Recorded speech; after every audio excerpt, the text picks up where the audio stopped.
Bueno, ahora sí estamos grabando. Bueno, entonces saludo, bienvenida a la segunda clase. Vamos a tratar de que hoy podamos avanzar con la primera unidad del seminario. Vamos a trabajar y nos vamos a concentrar en la clase 3 y 4, que tienen que ver con estos sentidos contrapuestos acerca de la educación popular, ¿sí? En la clase anterior estuvimos viendo más o menos un panorama acerca de distintos sentidos de la educación popular de acuerdo a la posición que se asuma. Vimos la orientación latinoamericanista, vimos un poco el sentido de la perspectiva liberal, que es lo que vamos a continuar y vamos a enfocar más profundamente ahora, y vimos un poco también qué es esto, un poco empezar a hablar qué es la educación popular, con un texto que yo escribí, y también con esta idea de las distintas tendencias que hay al interior de la educación popular, no solamente la liberal y la corriente latinoamericanista, sino también la corriente emancipatoria. A grandes rasgos, podríamos decir que esas son las tres corrientes, ¿sí? La emancipatoria, que tendría que ver con sus orígenes occidentales europeos, que se empezó a conformar con el laburo de la gente que venía huyendo o exiliada de Europa al principio del siglo pasado, anarquistas, socialistas, que trabajaron mucho con los trabajadores, las trabajadoras, el tema de la alfabetización y una educación que estuviera generalmente por fuera de la escuela, pero también con la educación de adultos, ¿sí? Por otro lado, la corriente latinoamericana, que la situamos como inicio, génesis en el periodo independentista, y recuperamos a Simón Rodríguez y a Martí como grandes referencias, ¿sí? De ahí para acá, con un montón de proyectos, experiencias que acumula el campo latinoamericano. Y que tiene una diferencia, dijimos, más o menos teórica, con la perspectiva emancipadora, porque la perspectiva latinoamericanista se sitúa más de mirar el mundo desde Latinoamérica, ¿sí? O sea, desde el sur, diríamos hoy, desde la epistemología del sur, como esa corriente se posiciona desde aquí a mirar el mundo y tiene un diálogo conflictivo con las perspectivas occidentales, ¿sí? Entonces, ahí hay un territorio que también está en disputa, pero es un diálogo, es dialógica, ¿sí? O sea, el diálogo entre la perspectiva emancipatoria y la liberadora que le decimos nosotros, latinoamericana, es un día, se puede establecer diálogo. Sí me parece a mí, que eso es lo que también vimos, que hay como una especie de disputa, en el sentido, hay silla de lucha más fuerte, porque se habla de antagonismo entre estas dos perspectivas y la liberal. A la liberal la situamos y la referenciamos en la obra, por decirlo de alguna manera, como una de la génesis más visible en Sarmiento, ¿sí? No es el único, porque en verdad decimos Sarmiento, pero estamos hablando de una configuración, una forma de entender la realidad y la educación a fines del siglo XIX y comienzo del XX. La perspectiva liberal. Hoy vamos a trabajar. Bueno, chicas, hice un repaso a full, ya sé, rapidísimo, pero bueno, es lo que habíamos hablado. Y está grabado, así que eso está bueno, o sea, no es que... Ahora, si no entendieron o quieren, necesitan que vaya más despacio o algo, me van avisando, no hay ningún problema, ¿sí? O sea, tranqui con eso. Pero bueno, vamos a trabajar más fuertemente qué hay detrás de estas dos perspectivas que asumimos como la perspectiva latinoamericanista de la educación popular y la perspectiva liberal. ¿Sí? Bueno, la clase anterior estuvimos hablando de cómo hay una operación discursiva en la propuesta de Sarmiento, donde la educación popular significa educación para todos, y que esa educación para todos está representada en la escuela, ¿sí?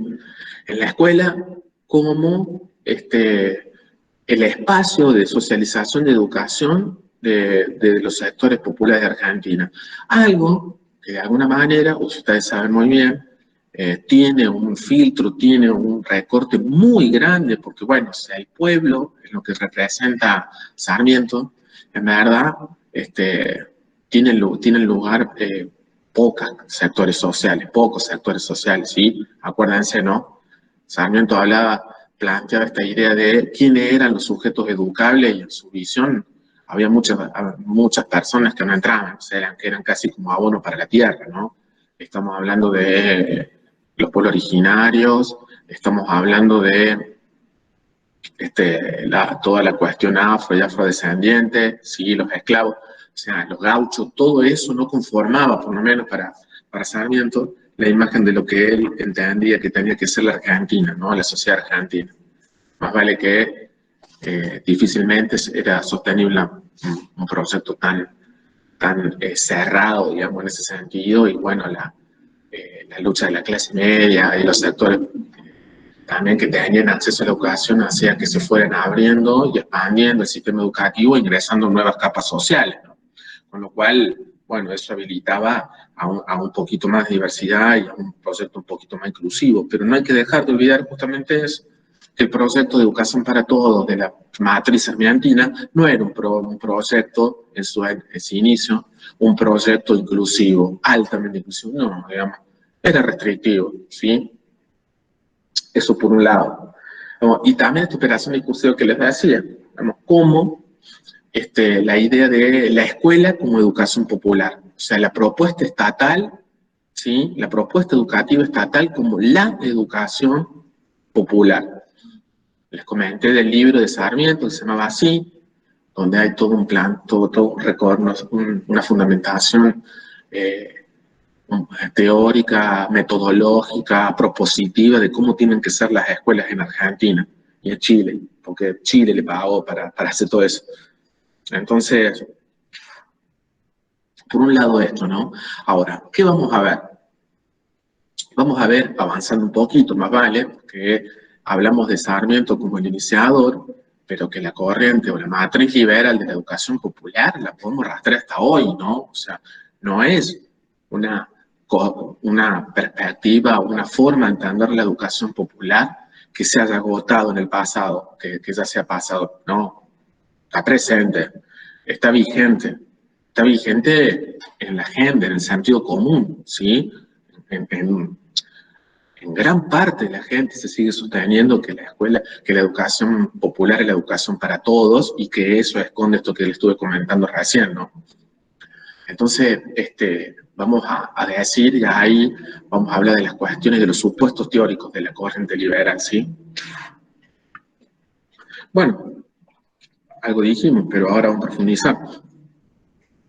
¿Cuál es la corriente, la racionalidad o la corriente de pensamiento que tiene como base la perspectiva liberal de la educación popular? ¿Qué les parece a ustedes? Cuando hablamos, ¿cuál es la corriente teórica, filosófica, la forma de ver y de ser pues, y estar en el mundo, que es la base y el supuesto de esta corriente, que lo saben porque ya lo hemos visto en otro lado, ¿no? Esa gran teoría, esa gran configuración de pensamiento que sigue siendo muy fuerte para nosotros.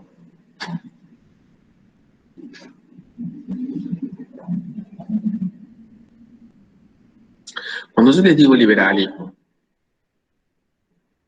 ¿de qué se trata? ¿Se acuerdan algo de eso? Como teoría económica, como teoría política.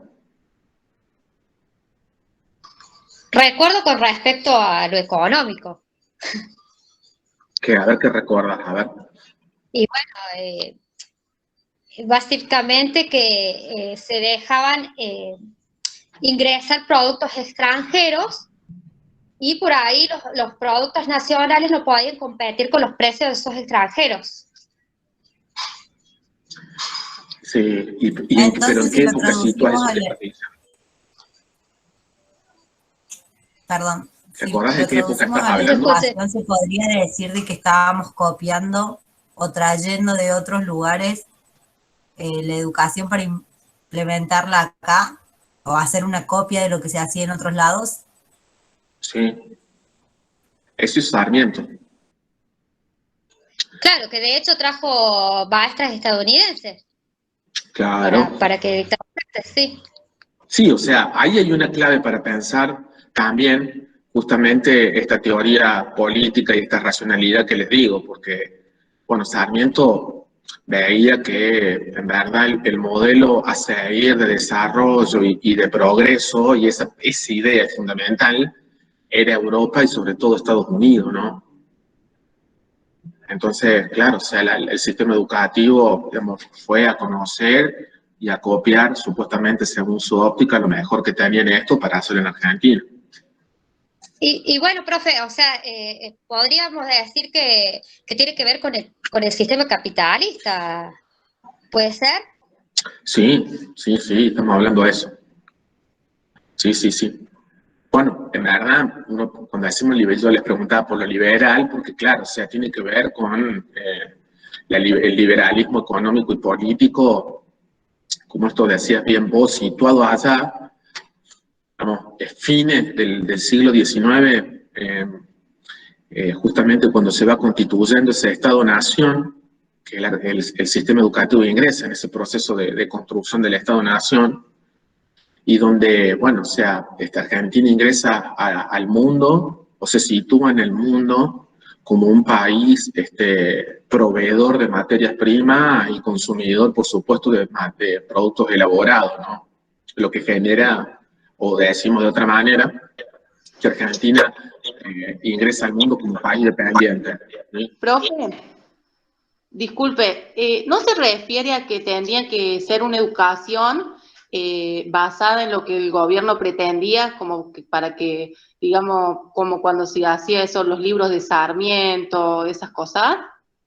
Como que tenía que ser una educación que respondiera a lo político para no generar tanta disputa. Podremos decir que toda práctica educativa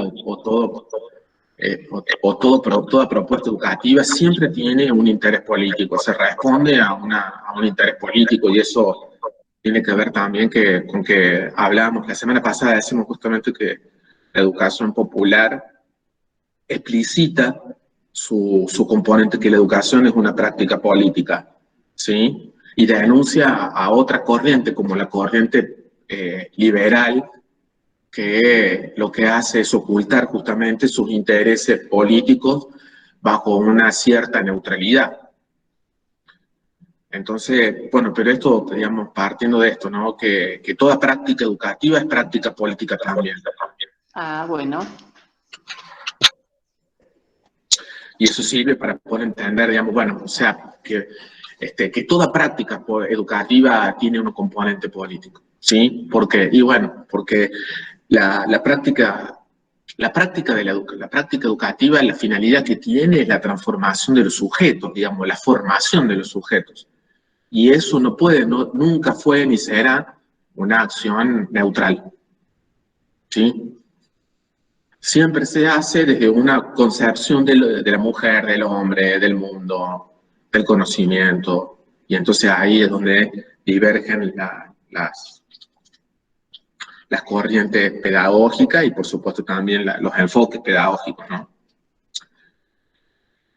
Volviendo a esto que estábamos hablando, yo les preguntaba, porque bueno, o sea, estamos situados en el comienzo del Estado argentino, que es donde se sitúa también el inicio de la corriente liberal. Avanzado en el tiempo, por supuesto que el liberalismo político se caracterizó, o se ha caracterizado por darle una mayor importancia o una primacía a lo que es el mercado, ¿sí?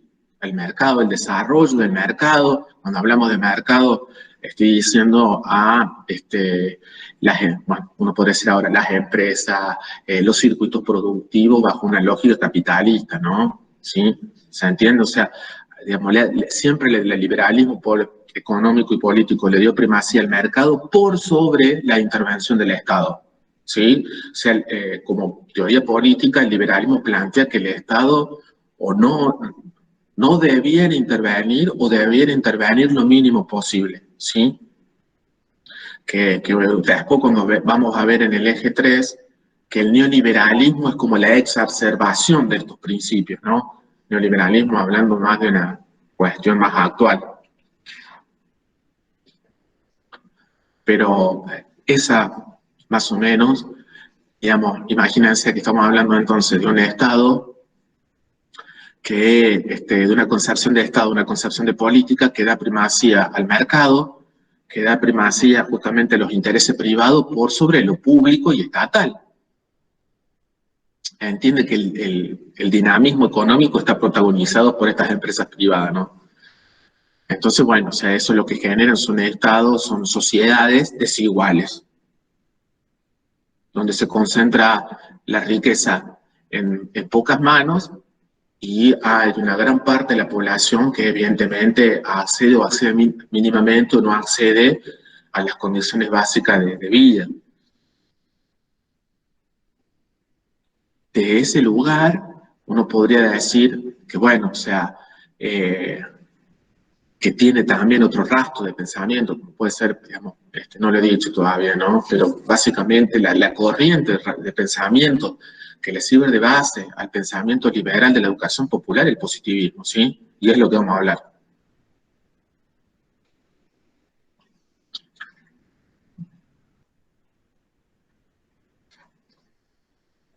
Esto es lo que yo les decía, de cómo no es una teoría, no es una perspectiva de pensamiento muerta, sino que está muy vigente porque es la que ha formateado. Profe, sí. Disculpe, quiero hacerle una pregunta antes que siga avanzando y me pierda. Cuando dice la base de la educación popular es el positivismo, ¿está hablando de la educación popular, digamos, de la educación formal, la liberal? Sí. Bien. Sí. Perfecto, gracias, profe. Eso dije que... Bien, bueno, por las dudas mejor que se aclare de nuevo, ¿no? Reforzar eso, pero sí estamos hablando de que el positivismo es el soporte de lo que es la teoría, de la perspectiva liberal de la educación popular. Está bien que lo aclaremos. De nuevo. Entonces, hay ahí, desde el inicio en Argentina, una visión de un Estado que tenía que construir la sociedad, ¿no? Uno lo puede en Sarmiento como, digamos, bueno, no está mal, acá no estamos haciendo una crítica de eso. Estamos diciendo que el Estado asume digamos, en la nada, sarmientina, asume la tarea de construir la sociedad argentina, este país, este Estado-nación, ¿no? Y se posiciona como un Estado, bueno, imagínense con un diagnóstico donde la mayoría de la gente es catalogada como barbarie, el sistema educativo el que tiene que brindar, tiene que hacer educar a la gente, ¿no? Y ese es un proyecto vertical, educativamente vertical. ¿Por qué? Y el pueblo no sabe. El pueblo no sabe elegir. El pueblo no sabe lo que necesita. Es el Estado el que sabe lo que el pueblo necesita. Entonces, el Estado es el que va a llegar a la sociedad a partir de la escuela con los saberes que cree que son los importantes. Hablamos de un Estado paternalista en ese sentido, ¿no?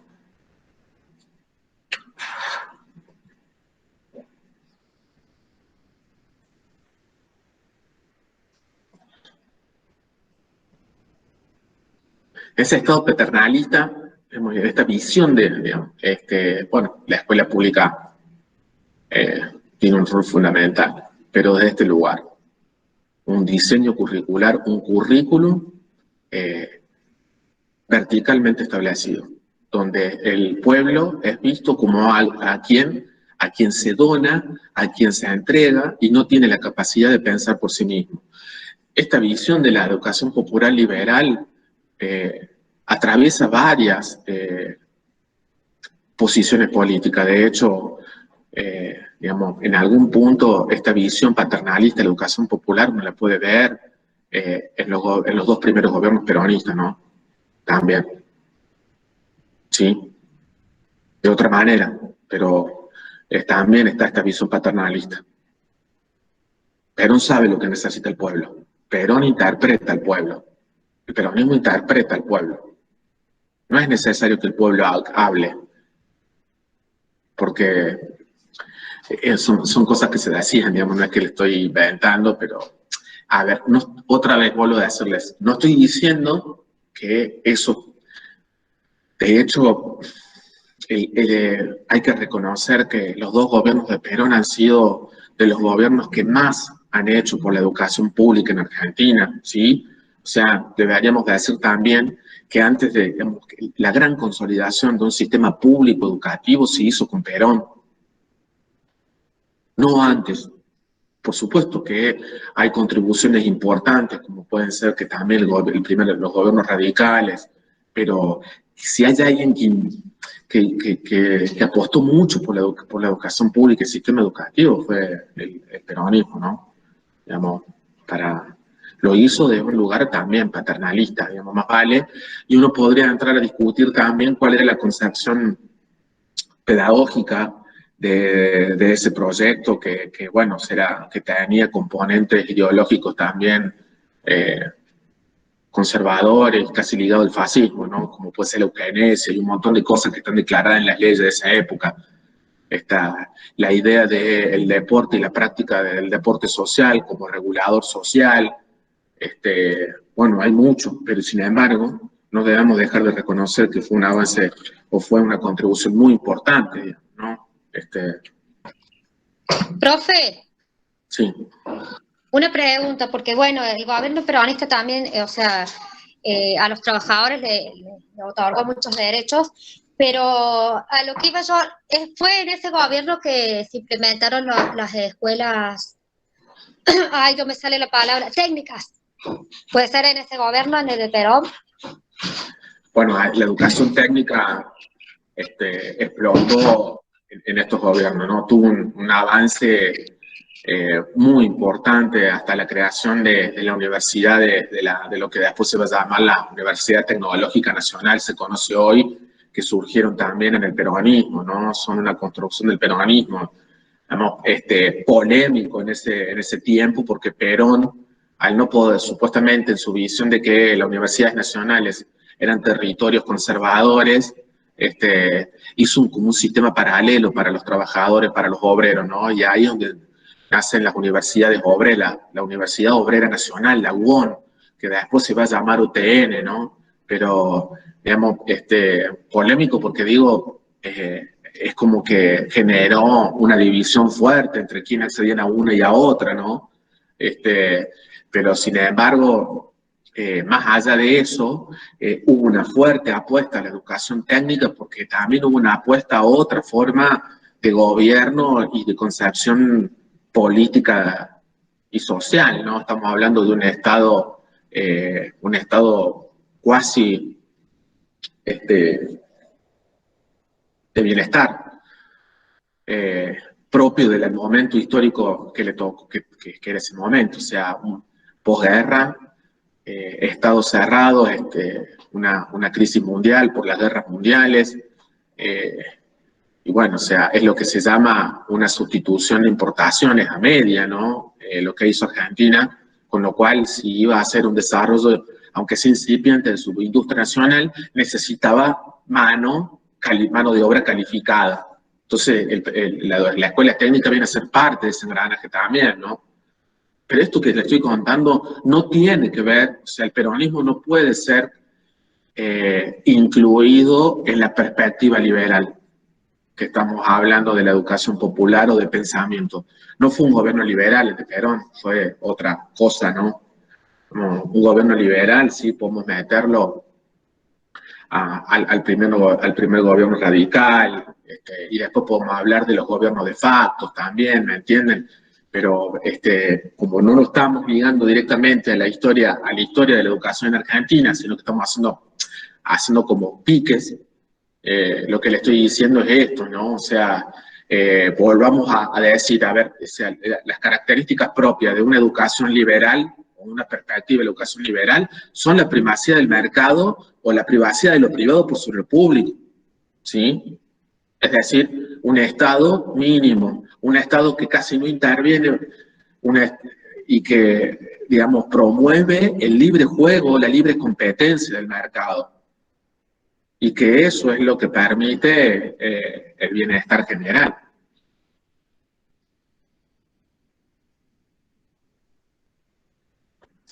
Entonces, y que bueno, habíamos dicho también que la corriente de pensamiento que le sirve de base a esto es el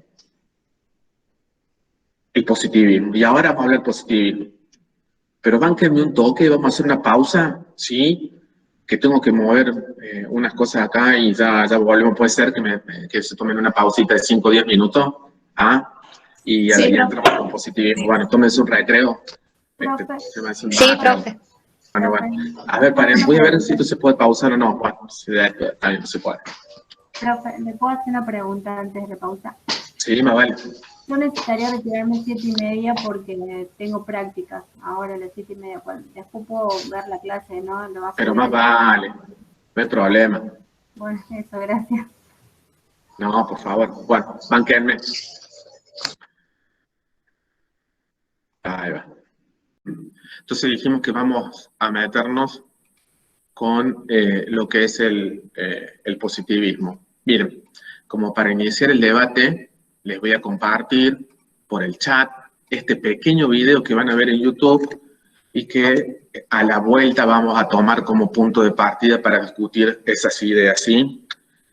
Puede ser, lo vemos y volvemos. Obviamente que voy a volver a cortar la grabación porque no la voy a sostener 9 minutos que me la pantalla a mí mirándome, o sea, más vale. Pero bueno, vemos ese video y volvemos, ¿sí? Ok. Bueno. Perfecto, gracias, chicas.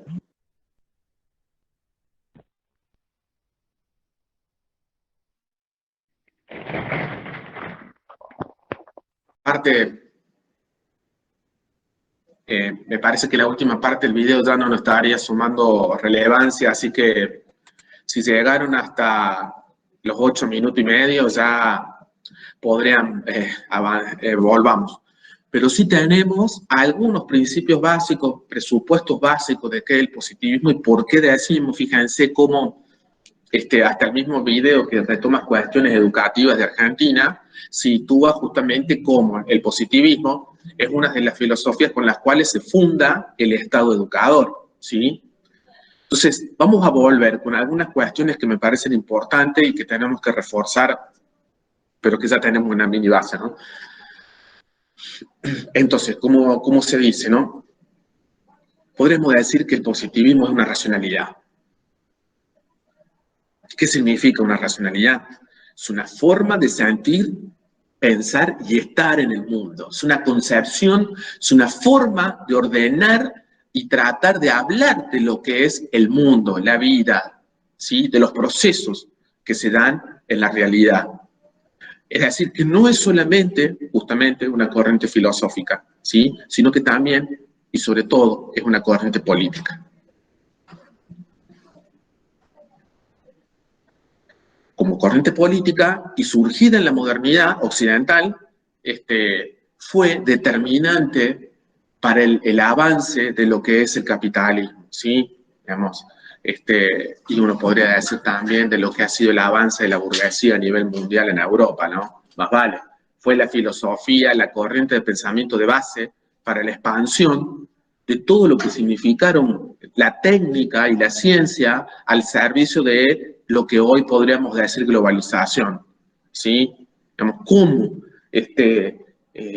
los sectores, estamos hablando del siglo XVIII sobre todo, pero cómo los sectores económicamente más fuertes de Europa apostaron muchísimo a la ciencia y a los descubrimientos tecnológicos para poder justamente expandir los mercados y a la vez también maximizar lo que significa el tiempo de producción, el tiempo de traslado, todo lo que implica la logística de lo que significa el intercambio, ¿sí? Por eso es importante entender la ciencia ahí funcionando a full y bueno, a partir de esta relación de la ciencia con la vida misma es que el positivismo plantea justamente que el único conocimiento válido como principio es el conocimiento que está sujeto a comprobación, comprobable empíricamente.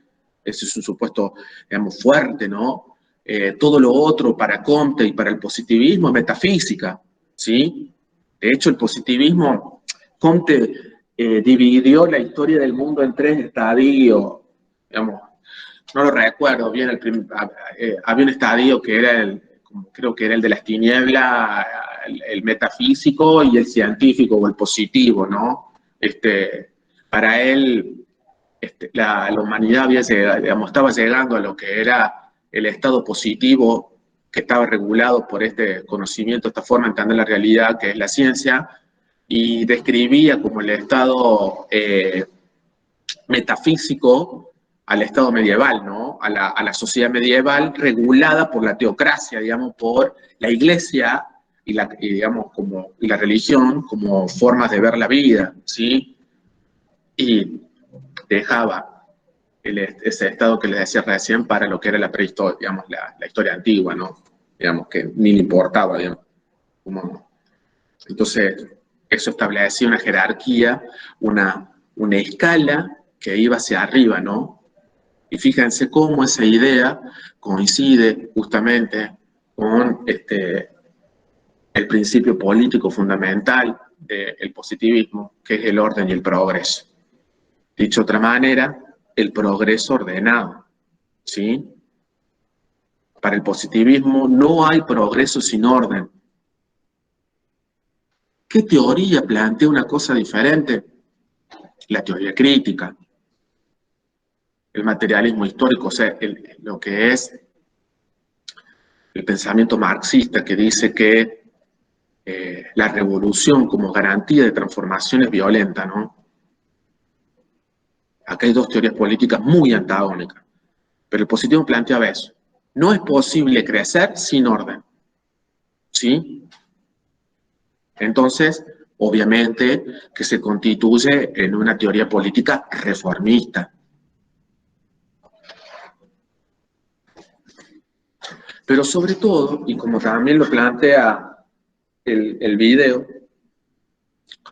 el positivismo empezó a hacer toda una organización del mundo y legitimó lo que nosotros hablamos como el proceso de división del mundo, ¿no? La división entre los países que proveían la materia prima y los países que fabricaban los productos y los mandaban de nuevo a estos países, ¿no? Por eso decimos que Argentina se incluyó en el mundo como un país dependiente, como un país que proveía materia prima, cuero, todo lo que tiene que ver con el trigo, que tiene que ver con el maíz, sí, y compraba productos ya elaborados. Eso es lo que genera ser un país dependiente. Entonces, la primera división del trabajo internacional, así se le llamaba ese proceso, fue justificada por este orden positivista, ¿sí?, que establecía jerarquía entre las sociedades, legitimaba la jerarquía. Y una de las, otra de las dicotomías que planteaba era la civilización y barbarie. ¿Cuál era el modelo de sociedad óptimo al cual había que aspirar? Todas las sociedades tenían que aspirar, todos los países tenían que aspirar, y básicamente a 2 o 3 países europeos. Todos tenían que hacer el mismo proceso. Eso que estamos hablando en términos políticos, también lo decía en términos de conocimiento, de la ciencia. El positivismo planteaba que había un único método de conocimiento para las ciencias, y por eso decimos que el positivismo era el monismo metodológico, un solo método para todas las ciencias. Todas las ciencias, ¿sí?, se desarrollan, se construyen de la misma manera. Pero no era ¿y cuál era ese método, esa forma de construirse? Y claro, la matemática y la física, sobre todo, eran los modelos de ciencia a seguir. Aquellos que no podían, no cumplían con esas cuestiones, bueno, no eran considerados ciencia. Imagínense la pedagogía, ¿sí? Imagínense la psicología. ¿Cuál es qué decía como uno de los principios que decía el positivismo? Una disciplina tiene que tener definido clara y precisamente cuál es su objeto de estudio, es decir, de marcar claramente el límite entre su campo y todo lo que está alrededor. Imagínense una disciplina como la psicología o como la misma pedagogía.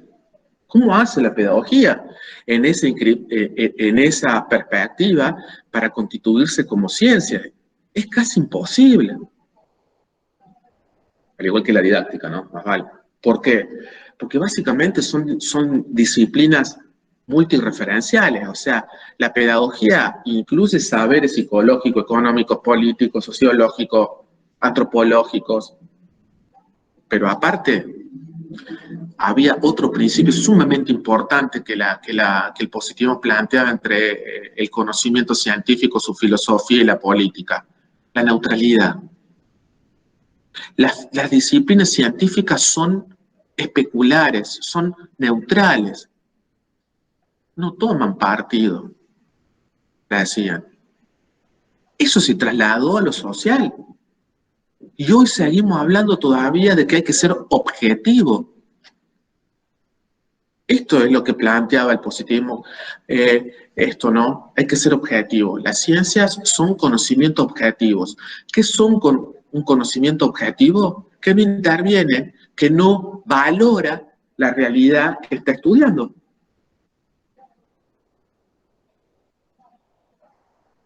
Vaya tranco. Nos vemos después. Total, la clase se sube, así que no te das problema. Gracias, chao, profe.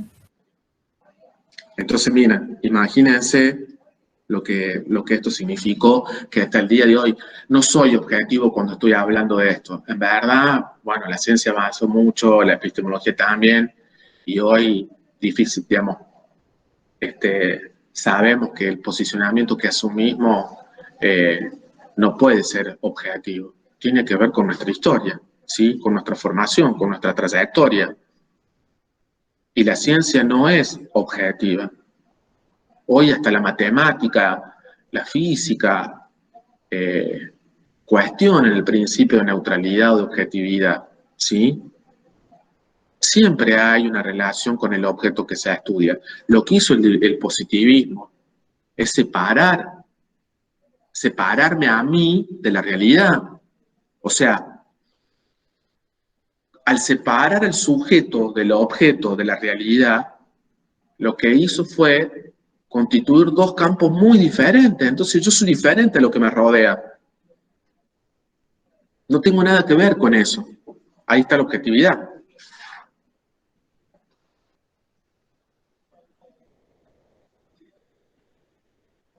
Bueno, fíjense qué fuertes estos principios para poder pensar políticamente, ¿sí? Las desigualdades, las sociedades justamente desiguales, los estados estratificados socialmente. Bueno, digamos, hasta hace muy poco, digamos, de hecho, el positivismo sigue presente en visiones como la de Bolsonaro o incluso podemos rastrear cuestiones en economistas como Cavallo, por ejemplo, que habla, o sea, toda la estructura conservadora. El positivismo es una filosofía política conservadora, chicas, ¿sí? Por todo esto que hemos dicho. Defiende el status quo. Por eso decimos que es conservador el positivismo. ¿Qué significa defender el status quo? Defender el estado de las cosas, no alterarlo. Entonces, si estamos hablando de que las sociedades son sociedades justamente desiguales, asimétricas, bueno, lo que defiende es la desigualdad. ¿Y en la desigualdad quién gana? Y más vale, el que tiene una posición dominante. Lo que defiende es a la clase dominante, legitima las posiciones de la clase dominante.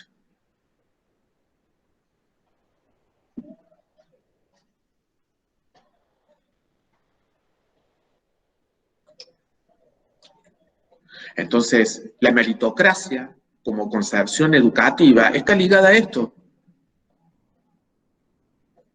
que estamos hablando. ¿Por qué?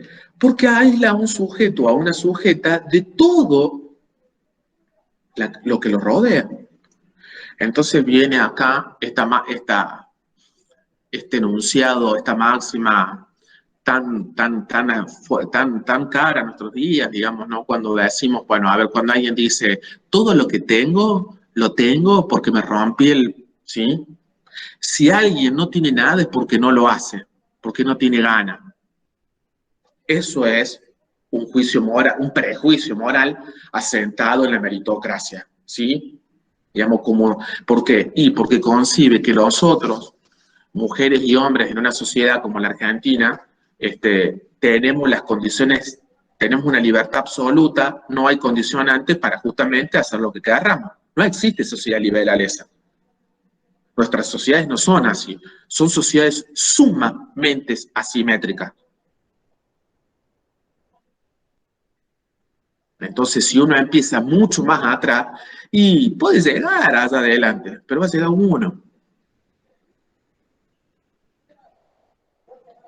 ¿Me entienden? O sea, si no, no se puede pensar justamente digamos, el desarrollo y, digamos, aminorar las desigualdades si no se toman en cuenta justamente los diferentes puntos de inicio, ¿no?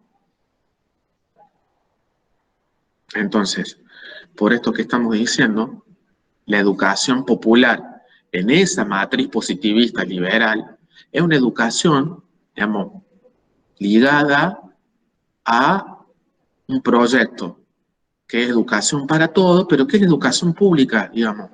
Esa es la educación que se brinda al pueblo, como educación para el pueblo.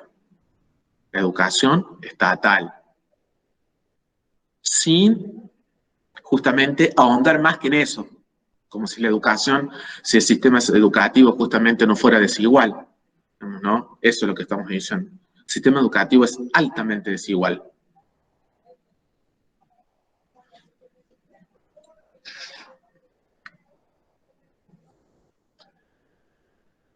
¿Qué va a pasar? Esto lo vamos a dejar para la próxima clase. Vamos a hablar ya de los supuestos de la otra perspectiva, que es la perspectiva crítica. Pero justamente, ¿no?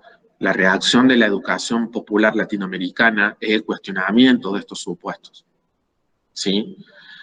El cuestionamiento de la objetividad, el cuestionamiento de la neutralidad, el cuestionamiento de considerar que el único conocimiento válido es el que es corroborable por la experiencia, es la crítica al empirismo, la crítica al monismo metodológico, la crítica a la jerarquización de las sociedades mundiales, ¿sí? La crítica a una sola forma de entender el progreso, que es la occidental europea. Todo eso es lo que va a cuestionar y va a proponer una superación dentro de la perspectiva crítica. El video mostraba cómo el positivismo también se concebía como una forma de entender el conocimiento de una manera universal. ¿Sí? ¿Qué quiere decir esto? Que los conocimientos son universales, que son válidos para todos los casos y para toda la sociedad y para todos los momentos. Por eso el positivismo decía, a ver, Europa lleva la delantera en el desarrollo económico, en el desarrollo político, en el desarrollo social, en el desarrollo cultural. Todos los pueblos tienen que hacer lo mismo, decía. Tienen que imitar lo que países como Alemania, Inglaterra, Europa, Francia, están haciendo. Claro, nunca denunció o nunca pudo proponer justamente cómo las sociedades y los países que surgían en esta parte del mundo ya eran colonias, digamos, ¿no? Digamos, justamente ese proceso político de dependencia y de dominación de las metrópolis a las colonias. Digamos, cuando los países, digamos, de América Latina empiezan su proceso independentista, son procesos muy complejos y que no terminan de ser, de constituirse independencia. Porque, bueno, o sea, países centrales como Inglaterra, Alemania o incluso Estados Unidos, nunca permitieron que estos países tuvieran la libertad para decir qué hacer con su gente. Y el ejemplo más cabal de eso que tenemos actualmente es Cuba. Tiene un bloqueo económico hace más de 40 años. Entonces, quien no sigue las directivas de los países centrales le va mal.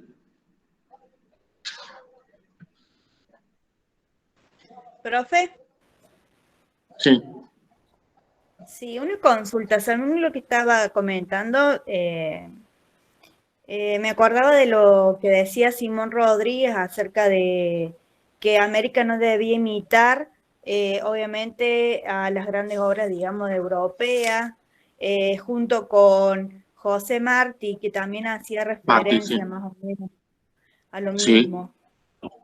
tal cual.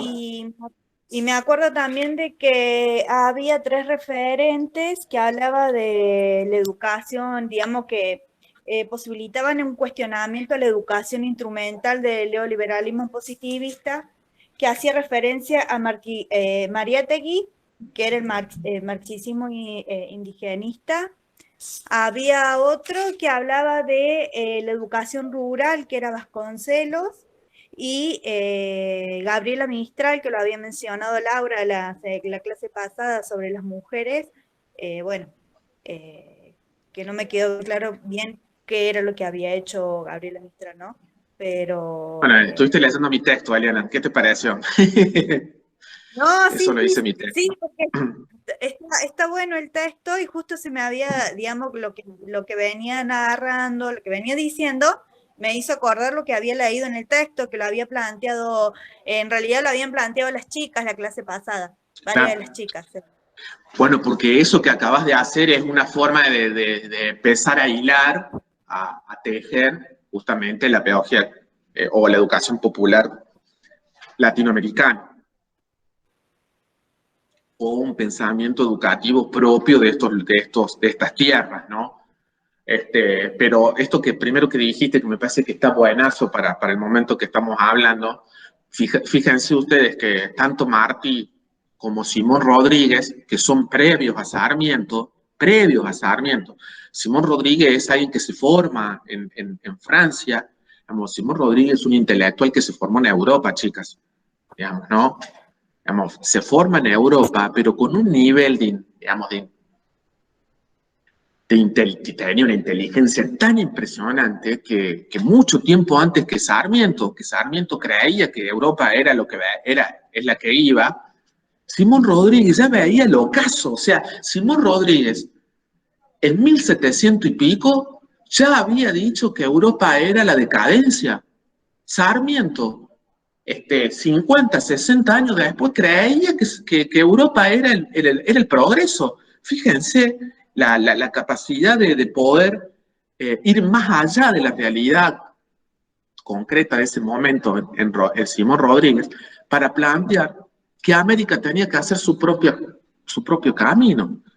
Decía Simón Rodríguez, ni calco ni copia, decía, ¿no? Sobre América Latina.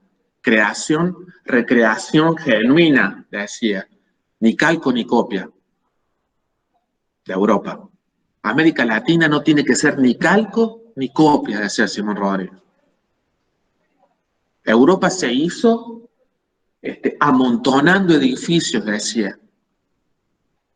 Era un genio, igual que Martí. Martí, en esa misma época, Martí cubano, formado en Estados Unidos, periodista, Martí decía que las universidades de América Latina, antes que enseñar filosofía antigua o la Grecia, lo que debían enseñar era el pensamiento de las culturas originarias de América Latina, que eso era la base de lo que tenía que ser. O sea, estaban en otro lugar, digamos, ¿no? Y que más vale que todo eso sigue siendo reactual, digamos, ¿no? Digamos, reactual.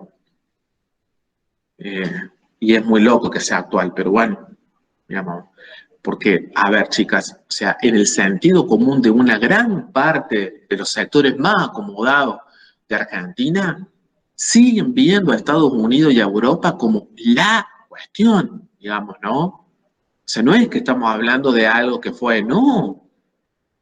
Hay mucha gente que piensa que Estados Unidos es el modelo de democracia, por ejemplo.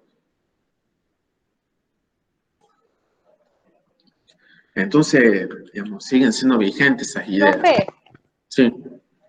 profe, al respecto de eso de no copiar,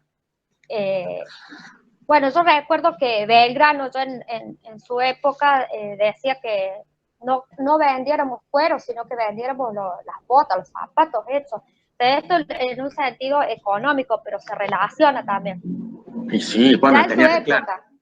Bueno, justamente ahí lo que Belgrano estaba proponiendo es no ser un país dependiente, que ahora, bueno, chicas, no debemos olvidar que, o sea, que este país se construyó como un asunto casi de familia, digamos, ¿no? De la oligarquía.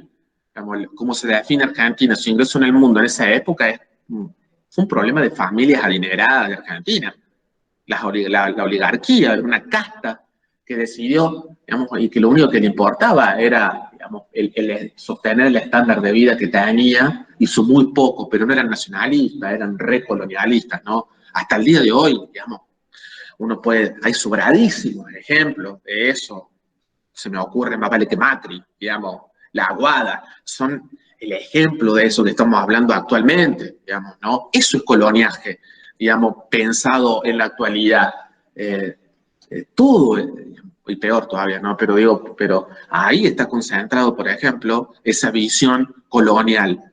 No en toda la derecha, después sectores incluso más conservadores, más peligrosos ideológicamente, que no están ahí. Estoy hablando, por ejemplo, de Gómez Centurión, que son fascistas casi, porque defienden una ultranacionalidad que no existe tampoco, ¿no? Pero que ellos la defienden esta idea de patria digamos, y de sentimiento de nacionalidad que los diferencia del costado más liberal.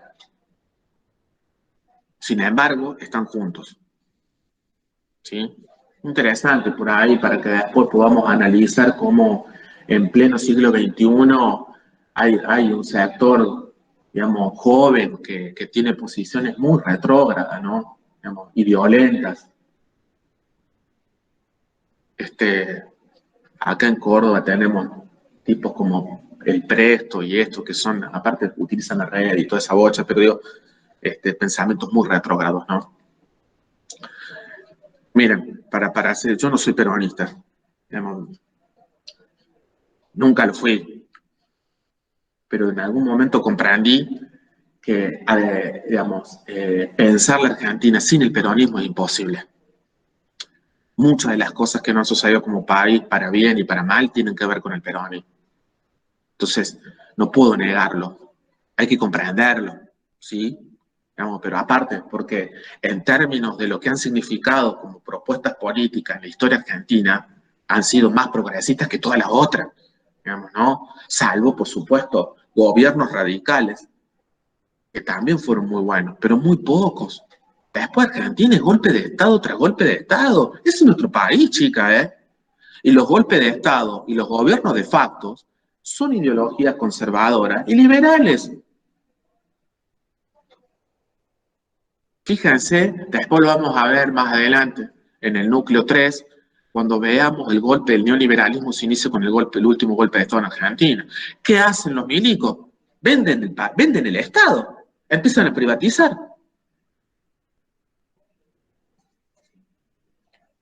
¿Fue lo mismo que hizo Menem? Y lo que continuó Menem, claro.